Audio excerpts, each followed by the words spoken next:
নমস্কাৰ ক্ৰীড়াংগন হিতানলৈ সমূহ দৰ্শকক আদৰণি জনাইছোঁ অসমৰ ফুটবলক লৈ অসমৰ ক্ৰীড়াৰ পৰিধি গঢ় লৈ উঠিছে আৰু এই ফুটবলৰ মাজেৰে অসমে যাত্ৰা কৰিছে ক্ৰীড়াৰ নতুন দিগন্তলৈ আৰু আজি আমি আলোচনাৰ বিষয় হিচাপে লৈ আহিছোঁ অসমৰ ফুটবল ইয়াৰ পৰিৱেশ কেনে বা অসমৰ ফুটবল উজ্জ্বলিব কেনেকৈ এই বিষয় লৈ আজি আমাৰ আলোচনাত উপস্থিত হৈছেহি অসম ফুটবল সন্থাৰ কোষাধ্যক্ষ বিশিষ্ট ক্ৰীড়া সংগঠক হীৰেন গগৈ ডাঙৰীয়া নমস্কাৰ আৰু উপস্থিত আছে অসমৰ এগৰাকী জ্যেষ্ঠ ক্ৰীড়া সাংবাদিক সুসীম ঘোষ নমস্কাৰ মই পোনপ্ৰথমতে আহিবলৈ বিচাৰিছোঁ হীৰেন গগৈৰ ওচৰলৈ গগৈ ডাঙৰীয়া এই যে অসমৰ ফুটবল বৰ্তমানৰ যিটো পৰিৱেশ বৰ্তমানৰ যিটো স্থিতি এই স্থিতিক লৈ আপোনাৰ ধাৰণা কেনেকুৱা বাৰু ধন্যবাদ সুবুদ্ধা 1946 চনতে অসম ফুটবল সন্থা গঠন হৈছিল আৰু 1946 চনৰ পিছত আজি 2024 চন প্ৰায় 79টা বছৰ প্ৰায় 8টা দশক অসম ফুটবল সন্থাই অতিক্ৰম কৰিলে অসমৰ ফুটবলৰ পৰিৱেশটো লৈ আসলতে অসমৰ ফুটবল জগতখনক লৈ অসম ফুটবল সন্থা গঠন হৈছিলে বৰ্তমান সময়ত অসমৰ ফুটবলে এটা বহুদিনৰ বিৰতিৰ পাছত এটা নতুন মাত্ৰা পাবলৈ সক্ষম হৈছে বুলি মই নিজে অনুভৱ কৰিছোঁ কিয়নো আজি কিছুদিনৰ আগতে অসমৰ কণ শিশুসকলে সাব জুনিয়ৰ পৰ্যায়ত টায়াৰ 2 সৰ্বভাৰতীয় পৰ্যায়ত চেম্পিয়নশ্বিপ খিতাপ অৰ্জন লাভ কৰিবলৈ সক্ষম হ'ল তাৰ উপৰি দেখিছে যে বৰ্তমান সময়ত অসমৰ কেইবাজনো সন্তানে ভাৰতবৰ্ষৰ ফুটবলৰ ক্ষেত্ৰখনত জিলিকি উঠিবলৈ সক্ষম হৈছে তাৰ ভিতৰত অন্যতম হৈছে বৰ্তমান ভাৰতীয় ফুটবলত অতিকৈ চৰ্চিত এজন নাম হৈছে যে পাৰ্থিৱ সুন্দৰ গগৈ আৰু তাৰ উপৰিও আজি কিছুদিনৰ আগতে মৰিগাঁৱৰ মহম্মদ শামী নামৰ এজন অসমৰ সন্তানে ভাৰতীয় দলক 16 বছৰ অনুৰ্ধৰ ভাৰতীয় দলক প্ৰতিনিধিত্ব কৰিছে তাৰ উপৰি সাব চেম্পিয়নশ্বিপত আণ্ডাৰ 20ত অসমৰ গগমছা গোৱাৰী আৰু মনোবীৰ বসুমতাৰীয়ে পুনৰবাৰ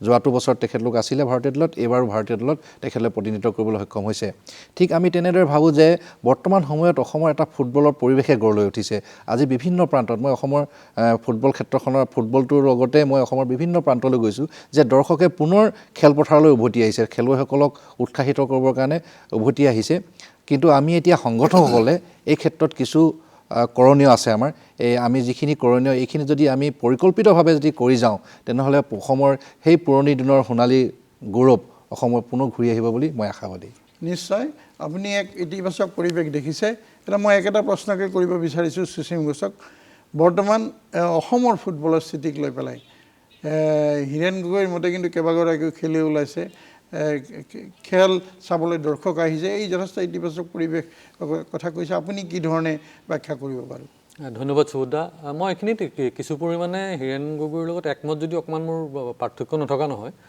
যে অসম ফুটবল সন্থা তেওঁ নিজে কৈছে যে 8টা দশক আগত হৈছে এই 8টা দশকৰ যাত্ৰাটো যদি চোৱা যায় কিন্তু সেই ধৰণে সেই পৰ্যায়লৈ উত্থান ঘটিব পৰা নাই বুলি ভাবোঁ মই যে আৰু কিছু কৰিবলগীয়া আছে তেওঁলোকে এটা অৰ্গেনাইজড ৱেত এটা পৰিকল্পিতভাৱে কিছুমান নিৰ্দিষ্ট স্থান মানে স্পট কৰিব লাগে যে এইখিনি এৰিয়াৰ পৰা আমাৰ ফুটবলাৰ ওলায় যিটো আগতে আছিলে সেই তেনেকুৱা ধৰণৰ স্পট ধৰক কুকুৰাঝাৰৰ পৰা আমি ট্ৰেডিশ্যনেলি জানো তেওঁলোক ফুটবল খেলত দক্ষ তেনেকুৱা ধৰণৰ কিছুমান ঠাই উলিয়াব লাগে স্থান ভেনু তেনেকুৱা ঠাই উলিয়াব লাগে যে এইখিনি প্লেয়াৰ আমি উলিয়াই নিব লাগিব সেই ধৰণৰ স্পট কৰি পেলাই উলিয়াই আনিলে তেওঁলোকে চাগে অসম ফুটবল সন্থাৰ যিটো মানে দীৰ্ঘম্যাদী পৰিকল্পনা সেইটো সফল হ'ব তাৰপৰি যিটো কথা কৈছে যে পাৰ্থিৱ গগৈ হয় এই মুহূৰ্তত পাৰ্থিৱ গগৈ চৰ্চিত নাম হৈছে তেনেকৈ আৰু হলিচৰণ নাৰ্জাৰীয়ে খেলি আছে ISLত সেইদৰে প্ৰাঞ্জল ভূমিজ তেওঁলোকো বিভিন্ন আই লিগৰ দলত খেলি আছে বিনীত ৰায় আছে এটা সামগ্ৰিক পৰিৱেশ আমাৰ এতিয়া বুলি নহয় আগৰ পৰাই সাব জুনিয়ৰ বা জুনিয়ৰ পৰ্যায়ত আমাৰ খেলুৱৈ খেলি আহিছে আৰু সিনিয়ৰ পৰ্যায়ত এটা পৰ্যায়ত কিন্তু আমাৰ খেলুৱৈ ৰৈ গৈছে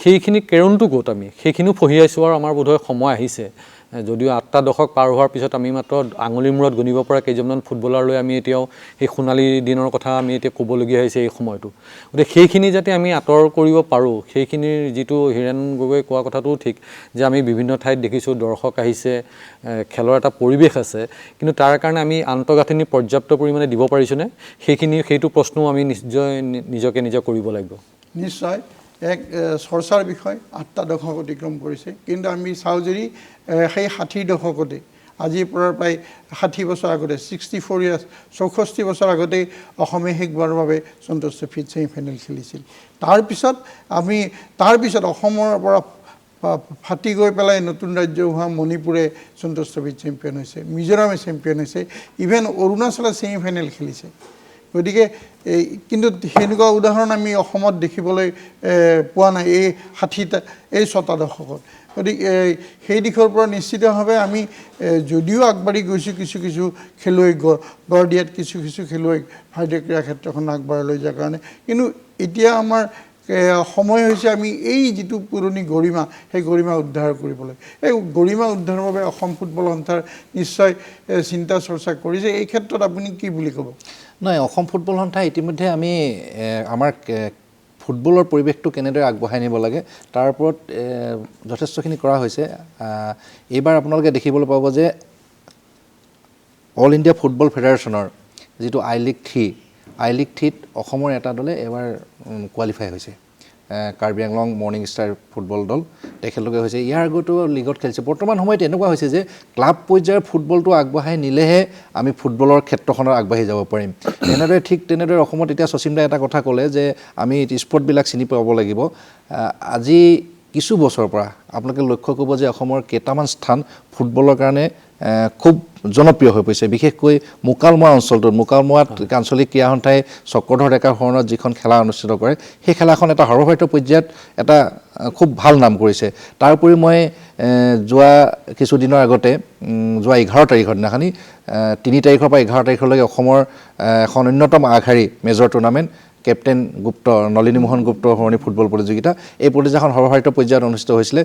অসম ফুটবল সন্থাই তেতিয়াই প্ৰায় 60 দশকতে চিনাক্ত কৰি দিয়া 9খন আগশাৰী টুৰ্ণামেণ্টত, মেজৰ টুৰ্ণামেণ্টৰ ভিতৰত NN গুপ্ত অন্যতম আছিল। এইবাৰ কিন্তু নলিনী মোহন গুপ্ত অসমৰ প্ৰথমগৰাকী খেলুৱৈ যিয়ে ইষ্ট বেংগলৰ হৈ পেলাই খেলিছে। হয়, সেইকাৰণে কেপ্টেইন হৈছিলে কাৰণে তেখেতৰ নামটো কেপ্টেইন নলিন মোহন গুপ্ত, NM গুপ্ত। আৰু সেই NM গুপ্তৰ ফুটবল প্ৰতিযোগিতাখন এইবাৰ 6টা বছৰৰ বিৰতিৰ অন্তত শিলচৰ জিলা ক্ৰীড়া সন্থাই ইমান সুন্দৰভাৱে অনুষ্ঠিত কৰিছে। দৰ্শকৰ ইমান সুন্দৰ সঁহাৰি দেখিছোঁ যে অসমৰ ফুটবলৰ পৰিৱেশটো ঘূৰি আহিছে। এতিয়া কথাটো হ'ল যে আমি শচীন দাই কোৱাৰ দৰে আমাৰ আন্তঃগাঁথনি পৰ্যাপ্ত পৰিমাণে নাই। চৰকাৰেও এই ক্ষেত্ৰত কিছু কৰণীয় আছে, যদিও সমষ্টিয়ে চৰকাৰে ফুটবলৰ ষ্টেডিয়াম গঢ়ি তুলিছে, কিন্তু এই ষ্টেডিয়ামখিনি কেনেদৰে সংৰক্ষণ কৰিব লাগে, ষ্টেডিয়ামখিনি আমি কেনেদৰে তাক ব্যৱহাৰ উপযোগী হৈছে, এতিয়াও কিন্তু ইয়াত এটা প্ৰশ্নবোধক এতিয়াও আছে। সেইকাৰণে কৈছোঁ যে আমি বিশেষকৈ সংগঠকসকলে ইয়াৰ ওপৰত চকু দিয়াৰ প্ৰয়োজন, আৰু প্ৰচাৰ মাধ্যমো ইয়াৰ ক্ষেত্ৰত অলপ সক্ৰিয় হ'ব লাগিব, এইখিনি আৰু উনুকিয়াই দিব লাগিব। আমি তেনেদৰে বিভিন্ন প্ৰান্তত, অসমৰ বিভিন্ন প্ৰান্তলৈ গৈ যদি আমি এই প্ৰতিভাসমূহ চিনাক্ত কৰি উলিয়াব পাৰোঁ, ইয়াত অকল অসম ফুটবল সন্থাই দায়িত্ব নহয়, প্ৰতিজন সংগঠক অভিভাৱক সকলোৰে দায়িত্ব আছে। এই দায়িত্বখিনি যদি আমি সুচাৰুৰূপে পালন কৰিব পাৰোঁ, নিশ্চয় আজি ISLত যদি আমাৰ 10জন খেলুৱৈ আছে, তেনেহ'লে আমি অনাগত 5 বছৰত ISLত আমি 50জন খেলুৱৈ দিব পাৰিম। নিশ্চয়। মই সুশীম ঘোষৰ ওচৰলৈ আহিম, কিন্তু হীৰেণ গগৈক এটা বিশেষ প্ৰশ্ন এটা কৰিব খুজিছোঁ। কথাটো হ'ল যে অসমৰ ফুটবল তাহানিতে দেখা গৈছিল যে বিভিন্ন স্থানৰ পৰা, যেনেকৈ ধৰক জয়পুৰ অঞ্চলৰ পৰা, নাহৰকটীয়া অঞ্চলৰ পৰা, আপোনাৰ কোকৰাঝাৰৰ পৰা, ওদালগুৰি এই এনেকুৱা কিছু ঠাইৰ পৰা যথেষ্ট খেলুৱৈ ওলাই আহিছিল। এতিয়া সেই পকেটবিলাক কেনেকৈ তেওঁলোকে আগবঢ়াই লৈ যায়? হয়, এইটো হয়, আপুনি ঠিকেই কৈছে যে নাহৰকটীয়া এসময়ত অসমৰ ফুটবলৰ পুং বুলি কৈছিলে। আৰু এটা কথা অসমৰ ফুটবল প্ৰেমী ৰাইজে হয়তো জানে যে অসমৰ জয়পুৰত, নাহৰকটীয়া জয়পুৰতে প্ৰথমখন ফুটবল স্কুল স্থাপন হৈছিলে। গোপাল পাল ছাৰ, তচেন বৰা ছাৰ, আমাৰ শম্ভু কৰ্মকাৰ, এনেদৰে কেইজনমান নাহৰকটীয়া বৰেণ্য ক্ৰীড়া সংগঠকে এই ফুটবল স্কুলখন জন্ম দি তুলিছিলে। একদম নিজৰ টকাৰে এইখন কৰিছিলে। তাৰ পৰৱৰ্তী পৰ্যায়ত অসমৰ বিভিন্ন স্থানত football, Gargaon football coaching centre, এটা কথা কৈ মই নিজে গৌৰৱ অনুভৱ কৰোঁ যে মই নাজিৰাৰে হয়। গড়গাঁও ফুটবল কোচিং চেণ্টাৰ 2005 চনত গঠন হৈছিল, আৰু 2005 চনত যেতিয়া এজন ONGC তেল আৰু প্ৰাকৃতিক গেছ নিগমৰ কলিকতাৰ এজন বিষয়া আহিছিলে নাজিৰালৈ বদলি হৈ, তেখেত প্ৰশান্ত সাহা তেতিয়া ভাৰতীয় দলৰ খেলুৱৈ আছিলে। ইষ্ট বেংগল আৰু মোহন বাগান দুয়োটা দললৈ খেলিছিলে। তেখেতে আহি নাজিৰাত ফুটবল কোচিং চেণ্টাৰ এটা খুলিব লাগে বুলি আমাক কৈছিলেহি। তেতিয়া আমি সেই ফুটবল কোচিং চেণ্টাৰটো খুলিছিলোঁ। খোলাৰ পাছত পৰৱৰ্তী পৰ্যায়ত দেখিলে যে পাৰ্থিৱ সুন্দৰ গগৈ, প্ৰজ্ঞান সুন্দৰ গগৈ তাৰ পৰা ওলালে, বহুকেইজন খেলুৱৈ সৃষ্টি হ'ল। তেনেদৰে এতিয়া বহুত অসমৰ বিভিন্ন প্ৰান্তত বহু ক্ৰীড়া সংগঠকে, বহুত প্ৰশিক্ষকে প্ৰচাৰ বিমুখভাৱে তেনেদৰে কাম কৰি আছে। আমি খালি সেইবিলাক এতিয়া চিনাক্ত কৰিব লাগে। তাৰ যিবিলাক সঁচাকৈ প্ৰতিভা আছে, সেই প্ৰতিভাবিলাকক, যিবিলাকক প্ৰতিভাৰ নিজৰ প্ৰতিভাৰ বলত তেখেতলোক আগবাঢ়ি আহিছে, সেইবিলাকক আমি যথোপযুক্ত স্থানত আচলতে স্থাপন কৰিব লাগে। মই মানে আনুষংগিক প্ৰশ্ন আৰু এটা আছে, এই আনুষংগিক প্ৰশ্নটো মই মানে সুচিম ঘোষক কৰিম। কিন্তু কথাটো হ'ল যে এই যে উদ্ধাৰৰ কাৰণে ব্যৱস্থা ল'ব লাগে, এই উদ্ধাৰৰ কাৰণে ব্যৱস্থা ল'বৰ কাৰণে কি কৰিব লগা আছে আপোনাৰ দৃষ্টিত বাৰু? এইখিনি মই ভাবোঁ যে এইখিনিতে যিটো আমাৰ প্ৰেন বডি মানে অসম ফুটবল সন্থাই সেইটো দায়িত্ব ল'ব লাগিব। যদি মানে এটা কথাই আছে যে ফুটবলত মানে যদি কোনোবা ভাল প্লেয়াৰ বিচাৰা কেটছ দেম য়ং, মানে একদম সৰু মানৰ পৰা পাব লাগিব তেনেকৈ ধৰণৰ। এতিয়া ৰিচেণ্টলি গুৱাহাটী ক্ৰীড়া সন্থাই কিডছ এণ্ড তেনেকুৱা ধৰণৰ ফুটবল ইউথ লীগ এটা পাতি আছে কিডছ। গতিকে আমি তেনেকুৱা ধৰণৰ যদি স্পট কৰোঁ, তেনেকুৱা ধৰণৰ পৰা টুৰ্ণামেণ্ট পাতিব লাগিব। আৰু এটা খুব ভাল কথা কৈছে যে গগৈ ডাঙৰীয়ে এটা ভাল কথা ক'লে যে ক্লাব ফুটবলটো প্ৰমোট কৰিব লাগিব। ক্লাব ফুটবলত সেই জুনিয়ৰ পৰ্যায়ৰ পৰা খেলুৱৈ থাকিব লাগিব। এতিয়া আমি যদি চাওঁ যে নেইমাৰ, মেছিৰ তেনেকুৱা ধৰণৰ যিসকল খেলুৱৈ আছে তেওঁলোক কিন্তু ক্লাবৰ সেই একদম জুনিয়ৰ পৰ্যায়ৰ পৰা আহিছে। এতিয়া ইয়ামাল বোলা যিজন খেলুৱৈ তেনেকুৱা, গতিকে সেই ধৰণৰ জুনিয়ৰ পৰ্যায়ত আমি সেই বয়সৰ পৰা ধৰিব লাগিব নে, যিটো একদম কম বয়সত যেনেকৈ পোনাই পৰ্যায় ল'ব পাৰি, এটা ডাঙৰ হৈ যোৱাৰ পিছত এটা বয়সৰ পিছত নিৰ্দিষ্ট পিছত এটা গত লাগি যায়, সেই গতটো আৰু চেঞ্জ কৰিব নোৱাৰে। কিন্তু যেতিয়া আমি একদম কুমলীয়া বয়সতে পাম মানে তেতিয়া তেওঁলোকক এটা যে এনেকৈ এইটো পদ্ধতিতহে খেলিব লাগিব। ফুটবলৰ সামগ্ৰিক পৰিৱেশটো গোটেই বিশ্বতে সলনি হৈছে। গতিকে সেই সলনিটোৰ আঁত ধৰি বা সেই সলনিটোৰ সৈতে আমি কেনেকৈ সেই সোঁতত আমি কেনেকৈ মিলাই গৈছোঁ, আমাৰ ফুটবল ক্ষেত্ৰখনে কেনেকৈ সেইটো এডপ্ট কৰি পেলাই আগবাঢ়ি গৈছে, সেইটোৰ ওপৰতে নিৰ্ভৰ কৰিব অসমৰ ফুটবলৰ ভৱিষ্যত। যদি এতিয়াও আমি সেই মান্ধাতা কলিয়াৰ দৰেই যে আহিল ফুটবল ফিল্ডত গোট খালে আবেলি, ঠিক তেনেদৰে গোট খালোঁ, প্ৰশিক্ষকে দৌৰিবলৈ দিলে 3 ৰাউণ্ড আৰু বাকী আৰু খেলিলে শ্বুটিং কৰিলে গুচি গ'ল, তেনেকৈ নহ'ব। এতিয়া এনেকুৱা হ'ব লাগিব যে ৰাতিপুৱা এক্সাৰচাইজ কৰিব লাগিব, বেলেঞ্চ ডায়েট পাইছে নাই ফুটবলাৰ এজনে সেইটো চাব লাগিব, এটা নিৰ্দিষ্ট পৰিকল্পনা মাফিক এটা চাৰ্ট এটা থাকিব লাগিব যাতে সেইমতেই তেওঁলোকে খেলুৱৈজনে তেনেকৈ যাতে আগবাঢ়িব পাৰে। তেতিয়াহে সামগ্ৰিক পৰিৱেশটোৰ উন্নতি হ'ব আৰু খেলুৱৈসকলক সঁচাই ক'বলৈ গ'লে একদম কেটছ দেম য়ং, একদম কম বয়সতে তেওঁলোকক স্পট কৰিব লাগিব। আৰু এটা কথা মই ইয়াতে মানে চবতে এটা সংযোজন কৰি দিছোঁ, যিটো ক'লে যে শচীন দাই ক'লে যে আমি একদম জুনিয়ৰ পৰ্যায়ৰ পৰা খেলুৱৈসকল আনিব লাগিব। এতিয়া গুৱাহাটী ক্ৰীড়া সন্থাই যিটো কিডছ এণ্ড ইউথ লীগ পাতিলে, ঠিক তেনেদৰে মোৰ মনত আছে 2019 চনত গুৱাহাটী চিটি ফুটবল ক্লাবে বেবী লীগ পাতিছিল। আৰু সেই বেবী লীগত মৰিগাঁও জিলা ক্ৰীড়া সন্থাৰ সাধাৰণ সম্পাদক, অসম ফুটবল সন্থাৰ তেখেত উপসভাপতি, তেখেতে মৰিগাঁৱৰ পৰা এটা দল লৈ আহিছিলে আৰু দল লৈ আহি সেইটো গুৱাহাটী বেবী লীগত খেলাইছিলে। সেই দলটোৰ এই খেলুৱৈ এজন মহম্মদ স্বামী কিন্তু এতিয়া ভাৰতীয় দলৰ 16 বছৰ ভাৰতীয় দলৰ যথেষ্ট মানে এই বেবী লীগটো আচলতে এতিয়া বৰ্তমান সময়ত হৈছে ব্লু কাপছ। এই ব্লু কাপছটোৱে কিন্তু খেলুৱৈসকলক উত্তৰণত এটা মঞ্চ হিচাপে ইতিমধ্যে চিহ্নিত হৈছে। মই এই সুচিম ঘোষক আনুষংগিক প্ৰশ্ন এটা কৰিব ওলাইছোঁ যে আগতে বিভিন্ন নগৰৰ পৰা, এতিয়া গুৱাহাটীৰ পৰা, নগাঁৱৰ পৰা বা অন্যান্য ডিব্ৰুগড়ৰ পৰা এনেকৈ বিখ্যাত কিছুমান খেলুৱৈ ওলাইছিল। কিন্তু এতিয়া কিন্তু এই নগৰত কিন্তু ফুটবলৰ সেই খেলুৱৈ উত্থান সম্ভৱ হোৱা নাই কিছুদিন ধৰি। এই বিষয়টো কওকচোন বাৰু। কাৰণ চাওক মই গুৱাহাটী উদাহৰণ দিওঁ, গুৱাহাটীত চাওক ইণ্ডিয়া খেলা মানে যথেষ্টখিনি খেলুৱৈ আছে, অচিত দাস, চাৱন থাপা, মুন্না চেত্ৰী, তাৰপিছত এতিয়া বাবুল ফুকনো যদিও বেছিকেলি চাবুৱাৰ আছিল, তেওঁৰ উত্থানটো কিন্তু গুৱাহাটীতে হৈছিলে। আৰু ঠিক তেনেকৈ দুলীয়াজনক বেছ কৰি পেলাই বিভিন্ন খেলুৱৈ ওলাইছিল, ঠিক তেনেকৈ ডিব্ৰুগড়ক বেছ কৰি পেলাই খেলুৱৈ ওলাইছিল। এতিয়া আপোনাৰ কোকৰাঝাৰৰ পৰা প্ৰদীপ ব্ৰহ্মৰ দৰে গ'লকিপাৰ এগৰাকী ওলাইছিল। গতিকে এই বিষয়টো নাই মই শচীন দাই কোৱাৰ আগতে মই আপোনাক সেইটো এটা অলপ কথা এটা কৈ লওঁ যে দুলীয়াজনক বেছ কৰি এতিয়াও ফুটবলাৰ জন্ম হয়। কি কাৰণে জন্ম হয় জানেনে আপুনি? এইটো মোৰ অনুভৱ। মই এইটো কাৰণে কৈছোঁ যে যেতিয়া মই ল'ৰালি কালৰ পৰা দেখিছোঁ যে দুলীয়াজান অইল ইণ্ডিয়া ফুটবল একাদশ আছে, তেনেদৰে মাঘেৰিটাত কোল ইণ্ডিয়া ফুটবল একাদশ আছে, নামৰূপত থাৰ্মেল ক্লাব আছিলে, মাইবেলাত লাকুৱা থাৰ্মেল ক্লাব আছিলে, তেনেদৰে মোৰ ঘৰৰ ওচৰত লিগিৰপুখুৰীত নাজিৰা লিগিৰপুখুৰীত ফাৰ্ষ্ট এপিভিএনৰ এটা টীম আছিলে। এই দলবিলাকক কেন্দ্ৰ কৰি ওচৰে পাঁজৰে কিন্তু বহুত গাঁও অঞ্চলত দল গঠন হৈছিলে। এতিয়া আপুনি দুলীয়াজানত চাব, দুলীয়াজান অইল ইণ্ডিয়া ফুটবলটো আছে কাৰণে এতিয়াও দুলীয়াজানত এটা ফুটবলৰ পৰিৱেশ আছে। কিন্তু মাঘেৰিটাত যেতিয়া কোল ইণ্ডিয়া আছিলে তেতিয়া মাঘেৰিটাত ফুটবলৰ পৰিৱেশটো আছিলে, কিন্তু এতিয়া মাঘেৰিটাত ক্ৰীড়া পৰিৱেশটো একেবাৰে নিম্নগামী। তেনেদৰে নামৰূপত নামৰূপ থাৰ্মেল আছিলে, BVFC এটা টীম আছিলে, ব্ৰহ্মপুত্ৰ ফাৰ্টিলাইজাৰ তেতিয়া নামৰূপ ফাৰ্টিলাইজাৰ তেতিয়া টীম আছিলে, টচেণ্ডা তাতেই খেলা, ভৱেন ডেকা তাতেই খেলা, কল্যাণ তামুলী তাতেই খেলা। সেই খেলুৱৈসকলক আদৰ্শ হিচাপে লৈ সেই অঞ্চলটোৰ খেলুৱৈ বহুত সৃষ্টি হৈছিলে। এতিয়া আপুনি নাহৰকটীয়া ফুটবলৰ পুং এইটো কাৰণে কোৱা হৈছিলে যে নাহৰকটীয়া ওচৰে পাঁজৰে দুলীয়াজান অইল ইণ্ডিয়া আছে, এইফালে এইফালে নামৰূপ হাড় কাৰখানা দল আছিলে, নামৰূপ থাৰ্মেল আছিলে, সেইকাৰণে নাহৰকটীয়া অঞ্চলটোত একদম বহুত খেলুৱৈ যায়। এতিয়া খীৰেশ্বৰ হাজৰিকাই বহুত প্ৰতিভাৱান ফুটবলাৰ আছিলে বুলি কয়, টচেণ্ডাৰ সমকক্ষ খেলুৱৈ বুলি বহুতে খীৰেশ্বৰ হাজৰিকাক কয়, কিন্তু তেখেত থাকি গ'ল তেনেদৰে শচীন দা। কিন্তু আমি ভাবোঁ যে যেনেদৰে দল থাকিব, আজি কোকৰাঝাৰত তেতিয়া ধৰি লওক চালাকাটি থাৰ্মেল দলটো আছিলে, নিশ্চয় তেনেদৰে দল গঢ় লৈ উঠিছিলে, খেলুৱৈ সৃষ্টি হৈছিলে। এতিয়া নাহৰকটীয়া বুলি ক'লে মনোজ ৰাজকোঁৱৰ, কুশল লাকুৱা ৰাজকোঁৱৰ, তাৰপিছত কিশোৰ বৰপাত্ৰ গোহাঁই, নামৰূপৰ, ক্ষীৰোদ পাত্ৰ নামৰূপৰ, এই গোটেই সোপা খেলুৱৈ, প্ৰণৱ গগৈ নামৰূপৰ। আৰু এটা ডাঙৰ কথাটো হৈছে যে আমাৰ বেছিক কথাটো হ'ল আমাৰ যে মোনাবাৰী ফুটবল একাডেমি বন্ধ হৈ গ'ল, উত্তৰ পাৰৰ খেলুৱৈৰ সংখ্যা যথেষ্টখিনি কমি গ'ল। এতিয়া উত্তৰ পাৰত সেই সময়ত ক্ষুদিৰাম ৰোহিদাস আছিলে, পাৰ্থ ডেকা আছিলে, যথেষ্টখিনি খেলুৱৈ আছিলে।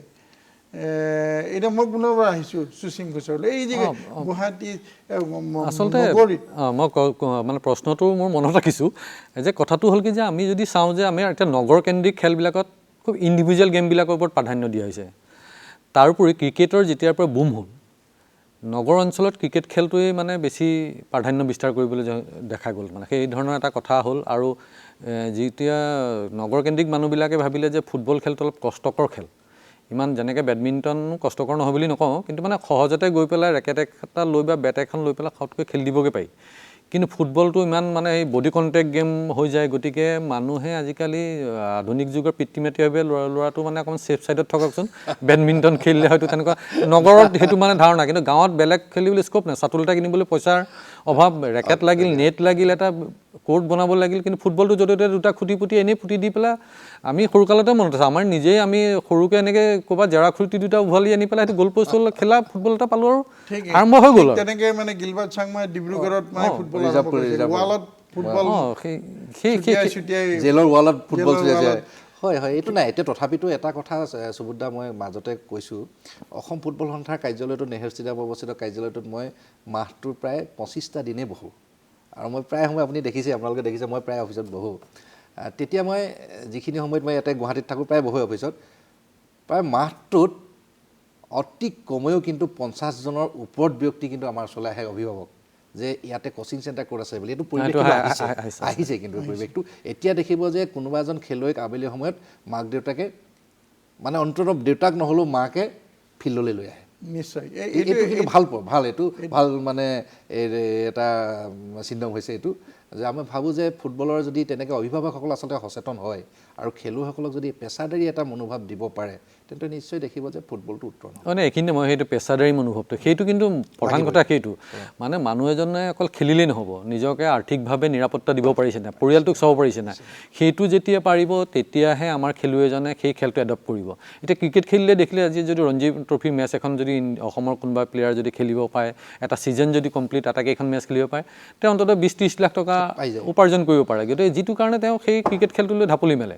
সেইদৰে টেবুল টেনিছ বা বেডমিণ্টনলৈ যায়, যদি কেনেবাকৈ তেওঁলোক তাত ক্লিক কৰিলে, তেওঁলোকে তেতিয়া তেওঁলোকৰ সেইকাৰণে ৰাস্তাটো পথটো মুকলি হৈ গৈ থাকে, আগবাঢ়িবলৈ মানে গৈ থাকে। ফুটবল খেলটো হ'ল টিম গেম, সেই টিম গেমৰ সেই পইচাটো নাই, আকৌ ইমান কষ্ট কৰি খেলিম। গতিকে সেই পৰ্যায়টো পাবলৈ হ'লে সেই পেছাদাৰী মনোভাৱটো চবৰ লাগিব। অকল পেছাদাৰী মনোভাৱ হ'লেও নহ'ব, টকা পইচাৰ কথা দিশটো মানে কিমান ধৰণে উন্নত হ'ব সেইটো কথা চাব লাগিব। অসমৰ ফুটবলৰ যথেষ্টখিনি আছে, কিন্তু কথা হ'ল শেহতীয়াভাৱে অসমৰ চেমনীয়াসকলে যোৰহাটত অনুষ্ঠিত tyre 2 national football sub junior চেম্পিয়নশ্বিপত বিজয়ীৰ সন্মান অৰ্জন কৰিছে। ই যথেষ্ট আশাৰ বাতৰি। 2011ত শেষবাৰৰ কাৰণে অসমৰ ছাব জুনিয়ৰ নেশ্যনেল চেম্পিয়ন হৈছিলে গোৱাত, তাৰপিছত ইয়াত এই যে খেলুৱৈসকল ওলাই আহিছে, এই খেলুৱৈসকলক ধৰি ৰখাৰ কাৰণে অসম ফুটবলে কিবা ব্যৱস্থা কৰিছে? হয়, ইতিমধ্যে আমাৰ চিন্তা চৰ্চা হৈছে। আৰু এটা কথা আপোনালোকক কৈ গৌৰৱ অনুভৱ কৰিছোঁ যে যোৰহাটত যিটো অসম দল চেম্পিয়ন হৈছিলে, তাৰ 2জন খেলুৱৈ, অৰূপ কৰ্মকাৰ আৰু তন্ময় বৰুৱা, ইতিমধ্যে ফিফা আৰু সৰ্বভাৰতীয় ফুটবল ফেডাৰেশ্যনৰ যিটো একাডেমি উৰিষ্যা চৰকাৰৰ লগত সন্মিলিত প্ৰচেষ্টা ইতিমধ্যে তাতে স্থাপন হৈছে। সেই স্থাপনলৈ ইতিমধ্যে আমাৰ 2জন খেলুৱৈ শিবিৰৰ বাবে আমন্ত্ৰণ পাইছে। ইতিমধ্যে তেখেতলোক গৈছেও। তন্ময় বৰুৱা 2জন, তন্ময় বৰুৱা হৈছে জয়পুৰৰ, নাহৰকটীয়া জয়পুৰৰ, আৰু অৰূপ কৰ্মকাৰ হৈছে বৰবৰুৱা, ডিব্ৰুগড় বৰবৰুৱা। এই 2জন খেলুৱৈ গৈছে। তাৰ আগতেও শিৱসাগৰ ৰিহান আহমেদ, তেওঁ পিলিক চৌধুৰীত এটা খুব সুন্দৰ বাইচাইকেল শ্বুটিঙে এটা গ'ল দিছিলে, মনত আছে আপোনালোকৰ? সেই ল'ৰাজন কিন্তু তাতে আছেই। এই ফিফা একাডেমিত আছে তাৰ উপৰি শিৱসাগৰৰ গেলেকী এজন খেলুৱৈ তেখেতে ৰিলায়েন্স ফাউণ্ডেশ্যন একাডেমিলৈ ইতিমধ্যে আমন্ত্ৰিত হৈ তাতে আছে ৰিলায়েন্স ফাউণ্ডেশ্যনত আছে এই তেনেদৰে খেলুৱৈসকল ওলাই আছে আমি এতিয়া অসম ফুটবল সন্থাই এটা চিন্তা চৰ্চা কৰিছোঁ আমাৰ এটা একাডেমি আমি লাগে ইতিমধ্যে অলপ আমি আগবঢ়াইছোঁ মুখ্যমন্ত্ৰী মহোদয়কো ইতিমধ্যে কোৱা হৈছে তাৰ এটা নক্সা তৈয়াৰ কৰি ইতিমধ্যে তেখেত চৰকাৰৰ ওচৰত জমা দিয়া হৈছে আমি কিমান দূৰ চাওঁ তথাপিতো আমি ভাবিছোঁ যে ইতিমধ্যে অসম চৰকাৰৰ ক্ৰীড়া বিভাগে এটা প্ৰস্তাৱ আমালৈ দিছে যে কৈছে যে যোৱাবাৰ খেল মহাৰণত যিখিনি খেলুৱৈ নিৰ্বাচিত হৈছে তাৰ পৰা আৰু অলপ খেলুৱৈৰ সৈতে লগ লাগি যে চিপাৰজাত যিটো ষ্টেডিয়াম আছে সুবুদ্ধা যোৱাবাৰ আমি যিটো টিয়াও কৰিছোঁ সেই ষ্টেডিয়ামটো আমাক ল'বৰ কাৰণে কৈছে যে আপোনালোকে এইটো চলক আমি গভৰ্ণমেণ্টৰ ফালৰ পৰা কিখিনি কৰিব পাৰোঁ ইতিমধ্যে আমি অলপ চিন্তা চৰ্চা কৰিছোঁ যদি হয় আমাৰো পৰিকল্পনা যথেষ্ট টকা পইচাও লাগিব চৰকাৰৰ ফালৰ পৰা কৈছে যে আমি অলপ মানে কথাখিনি পাতি ল'ম ভালদৰে কেনেদৰে কৰিব পৰা হয় আমি এটা চিন্তা চৰ্চা এটা কৰিছোঁ যদি এইটো হৈ যায় তেনেহ'লে আমি ভাবোঁ যে অসমৰ কাৰণে অসমৰ ফুটবল ক্ষেত্ৰখনৰ কাৰণে এটা আশাৰ ৰেঙনি হ'ব নিশ্চয় এক মানে কি এই বিষয়ে অসম ফুটবলৰ পৰা যদি এখন একাডেমি স্থাপন কৰা হয় নিশ্চিতভাৱে যথেষ্টখিনি হেল্প কৰিব কাৰণ সকলোখিনি খেলুৱৈ নিশ্চিতভাৱে ৰিলায়েন্স ফাউণ্ডেশ্যন বা ফিফা একাডেমিত যোৱা নাই বাকী কিছুমান খেলুৱৈ ৰৈ গৈছে যিখিনি খেলুৱৈৰ ওপৰত বেছ কৰি অসমৰ ফুটবলে ভৱিষ্যতে আগবাঢ়ি যাব এইখিনি সুবিধা এটা কথা ক'ব খুজিছোঁ যে অসম ফুটবলে নতুন একাডেমি বা ফিল্ডৰ কথাটো কৈছে কিন্তু আজি কিছু বছৰ আগতে তেতিয়া অংকুৰ দত্ত সম্পাদক থাকোঁতে এটা বিজয়নগৰত এটা ডাঙৰ মাটি এজন মানুহে ব্যক্তিগতভাৱে দান কৰিছিল তেওঁৰ মাটিৰ নামত দিয়াৰ কথা কৈছিল বহুখিনি কাম কাজো আগবাঢ়িছিল সেইখিনি তাৰপিছতে কিন্তু স্থবিৰ হৈ গ'ল গোটেই কথাখিনি ভাবোঁ যে তেনেকুৱা ধৰণৰ কিছুমান সেই বস্তুখিনি কেনেকুৱা আছে সেইখিনি ডেভেলপ কৰিলে এইটো অন্ততঃ অসম ফুটবলখনৰ নিজা সম্পত্তি হ'লহেঁতেন তাৰমানে এটা কিন্তু সেই কথাটো ভাবিব পাৰিব হয় এইটো হয় মানে বিজয়নগৰত অসম ফুটবল সন্থাৰ এটা 9 বিঘা কিমান একৰ এটা মাটি আছে আমাৰ এই মাটিটোত ইতিমধ্যে এটা নক্সা তৈয়াৰ কৰা হৈছিলে কিন্তু ইমান মানে এটা হিউজ এমাউণ্ট লাগে বনাবৰ কাৰণে আৰু মাটিখিনি খুব দ মাটি এইখিনি ইমান অসম ফুটবল সন্থাৰ বাবে ইমান সম্ভৱপৰ নহয় ইমান টকাখিনি খৰচ কৰা আমি চৰকাৰৰ ওচৰত বাৰে বাৰে এইটো দাবী উত্থাপন কৰিছিলোঁ এইটো প্ৰস্তাৱো দিছিলোঁ চৰকাৰক কিন্তু চৰকাৰৰ ফালৰ পৰা আমি তেনেকুৱা কোনো সঁহাৰি পোৱা নাই একেলগে কিন্তু চিপাজাৰৰ প্ৰস্তাৱটো যথেষ্ট লোভনীয় প্ৰস্তাৱ এইটো হয় আমাৰ হিলালী ছাৰে ইতিমধ্যে মোৰ লগত কেইবাবাৰ কথা পাতিছিলে ছাৰে কৈছে যে হিৰেণ এইটো তোমালোকে চোৱা মই আমাৰ অসম ফুটবল সন্থাৰ সভাপতি সম্পাদক মহোদয়কো কৈছোঁ যাতে আমি যদি ল'ব পাৰোঁ তেনেহ'লে নিশ্চয় অসমে আৰু এটা কথা খেলুৱৈসকল সচিমদা আগবাঢ়ি যাবলৈ হ'লে নিজে অলপ সচেতন হ'ব লাগিব আৰু মানে নিয়মানুৱৰ্তিতা আৰু শৃংখলাবদ্ধতা এইটো লাগিবই মই এটা কথা প্ৰাসংগিকভাৱে আপোনালোকক কৈছোঁ এইবাৰ সন্তোষ ট্ৰফী অসমৰ ট্ৰায়েল হৈ আছে গ্ৰুপৰ খেলা অসমতে হ'ব 4টা দল মেঘালয় অৰুণাচল নাগালেণ্ড আৰু অসম দলৰ শিবিৰ যোৱা মাহৰ পৰা হৈ আছে যোৱা মাহৰ মাজভাগৰ পৰা মোকালমোৱাত হৈ আছে তাতে মুখ্য প্ৰশিক্ষকে ইতিমধ্যে এখন লিষ্ট তৈয়াৰ কৰিলে আমাৰ হাতত দিলে খেলুৱৈসকলক আমন্ত্ৰণ জনোৱা হ'ল তাৰে 2-3জন খেলুৱৈ কিন্তু এতিয়াও উপস্থিত হোৱা নাই বাৰে বাৰে কৰি থকা আছে বহুত দেখিছোঁ যে মই ইনানি এজন খেলুৱৈক দেখিলোঁ তেখেতে আপোনাৰ মানে শিলচৰত ভাড়া গেম খেলি আছে গৈ মই শুনাই বুলি জেগাটোত গৈছোঁ তাত গৈ খেলি আছে যিজন খেলুৱৈ আমি সন্তোষ ট্ৰফী মূল দলে যোৱাবাৰ মূল দলৰ খেলুৱৈ আছিলে তেনেকুৱা বহু খেলুৱৈ মানে যাৰ নিয়মানুৱৰ্তিতাটো বা শৃংখলাবদ্ধতাটো বজাই ৰাখিব নোৱাৰিব সচিমদা আৰু বিশেষকৈ অভিভাৱকসকলৰ লগত সচেতন হ'ব লাগিব এই ক্ষেত্ৰত যে মোৰ খেলুৱৈ গৈছে মোৰ ল'ৰাজন গৈছে খেলিবলৈ ক'ত খেলাৰ পিছত তেখেতলোকে কি কৰিছে কি আচলতে খেপ খেলটো মই এইখিনি কৈছোঁ খেপ খেলাৰ ছিষ্টেমটো আমাৰ অসমত আগৰ পৰাই আছিল আৰু এইটো এই কাৰণে হয় যে যিহেতু পইচা পাতি কম ক'ৰবাত যদি উপাৰ্জন কৰিব পাৰি লয় কিন্তু কথা হ'ল কি মেইন কথা হ'ল কি জীৱনত এটা পৰ্যায়লৈ উন্নতি কৰিবলৈ হ'লে শৃংখলা পৰায়ণটো একদম মাষ্ট নাই এইটো এটা কথা ঠিক যে অসমৰ সুবুদ্ধা বহুত খেলুৱৈ আকৌ ভাড়া গেম খেলিয়ে ঘৰ চলাই আছে এইটো ক'ব লাগিব কিন্তু এইটো অপ্ৰিয় সত্য কথা কাৰণ মই ফুটবলত আজি 2000 চনৰ পৰা লাগি মই এটা দেখিছোঁ মই নিজে ৰাষ্ট্ৰীয় পৰিচালক আছিলোঁ এতিয়া অসম ফুটবল সন্থাৰ এডমিনিষ্ট্ৰেশ্যনত আছোঁ মই নিজে দেখিছোঁ যে অসমৰ বিভিন্ন প্ৰান্তত বহু খেলুৱৈ প্ৰায় আপোনাৰ অসমৰ 70% খেলুৱৈ এই ভাড়া গেম খেলিয়ে কিন্তু এইখিনিতে এটা মই উদাহৰণ দিওঁ খুব মই 2000 চনত অসম ফুটবল সন্থাই খুব ষ্ট্ৰিক্ট মানে কিছুমান ৰুল এপ্লাই কৰিছিল তাৰে ভিতৰত এইটো এটা আছিল আৰু এই ভাড়া গেম খেলাৰ কাৰণে কিন্তু কেইবাগৰাকীও ইণ্ডিয়ান নেশ্যনেল টিমত খেলা ল'ৰা কিন্তু ছাছপেণ্ড হৈছিল নামকেইটা নকওঁ এইটো 2000 চনৰ কথা কিন্তু যি নহওক আমি ডিচিপ্লিনটো লাগিবই কিন্তু এতিয়া আহিছোঁ মই এটা বেলেগ এটা দিশলৈ যে আমি আগতে চাওক প্ৰথমগৰাকী অসমৰ খেলুৱৈয়ে ভাৰতীয় ফুটবল দলক নেতৃত্ব দিছিল ডক্টৰ টিয়াল তাৰপিছত ছিনিয়ৰ দলত তোচেন বৰা আহিছে, ছিনিয়ৰ দলত সুবীৰ চৌধুৰী আহিছে, ছিনিয়ৰ দলত স্বাধীন ডেকা ৰজা আহিছে,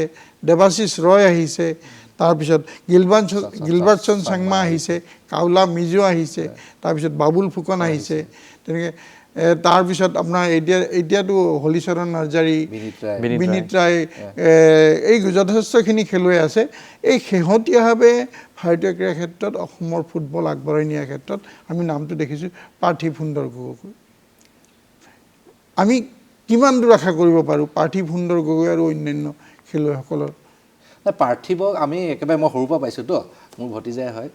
পাৰ্থিৱক আমি খুব কম বয়সতে দেখিছিলোঁ যে ই এটা সময়ত উত্তৰণ ঘটাব। তেতিয়াই খুব প্ৰথমতে মোৰ এটা কথা মনত পৰিছে, আমি গড়গাঁও ফুটবল কোচিং চেণ্টাৰত যেতিয়া প্ৰশিক্ষণ হৈ থাকে আমি সকলো ৰখি থাকোঁ, তাতে শান্তনু গগৈ বুলি এজন আমাৰ অসম ৰাজ্যিক বিদ্যুৎ পৰিষদৰ খেলুৱৈ আছে, তেওঁ সন্তোষ ট্ৰফীতে খেলিছে। এদিন কি হ'ল, তেতিয়া পাৰ্থিৱৰ বয়স হাৰ্ডলি 8 বছৰমান হ'ব। তেতিয়াৰ পৰা সি তাতকৈ আগৰ পৰা ফিল্ডলৈ আহে। পাৰ্থিৱ সুন্দৰ গগৈ তেতিয়া গোটেই তাৰ বেষ্টটোক আৰু ডাঙৰ বেষ্টটোক ক'লে যে শান্তনু দাই ক'লে যে তহঁতি বল কোনে 100 কণ্ট্ৰলিং কৰিব পাৰিবি, মই তেতিয়া তহঁতক এযোৰ টেক শ্বুট দিম, যোনে 100 কণ্ট্ৰলিং কৰিব পাৰিবি একটো দিম। পাৰ্থিৱে কিন্তু তেতিয়াই 1000 কণ্ট্ৰলিং কৰি দিছে। সেইটোৱেই টেলেণ্ট মানে তেতিয়াই ওলাইছে। নিশ্চয়। সুশীম ঘোষ কি ক'ব পাৰোঁ?